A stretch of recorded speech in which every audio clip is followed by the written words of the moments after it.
खूप सारे लोक म्हणतात की ऊसाची रोपं लावू नये, रोपं लावल्यानंतर फुटवा मिळत नाही, सरळ ऊस एक शेवटी जातो आणि कांडी लावावी, कांडी लावल्यानंतर फुटवा खूप मिळतो. तर मित्रांनो, हा माझा 1.25 एकराचा प्लॉट आहे. इथं मी 5 बाय 1.5 वरती रोपच लावलेली आहेत आणि रोपं लावून झाल्यानंतर इथं बघू शकता किती फुटवा आलेला आहे. हे बघा, 1 2 3 4 5 6 7 8 9 फुटवे आता आहेत. अजून पण खालनं फुटवे निघत आहेत. तर मित्रांनो, इथं बघा अंतर आम्ही बरोबर 1.5 फूटच्या आसपास ठेवलेलं आहे.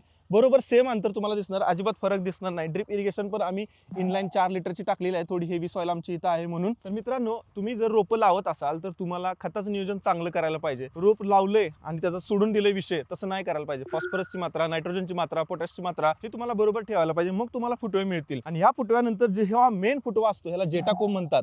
जवळपास 55-60 दिवस झाल्यानंतर असा मोडायचा असतो हा जेटाकोम. हा मोडल्यानंतर साईडला फुटवा येतो. तर असं प्रॉपर प्लॅनिंग ऊसाचं तुम्ही करत असाल तर चांगला फुटवा मिळणार आणि तर चांगलं उत्पन्न मिळेल. उगाचच बदनाम करून उपयोग नाही मित्रांनो शेतीला. पद्धती आहेत त्या पद्धती फॉलो करायला पाहिजे.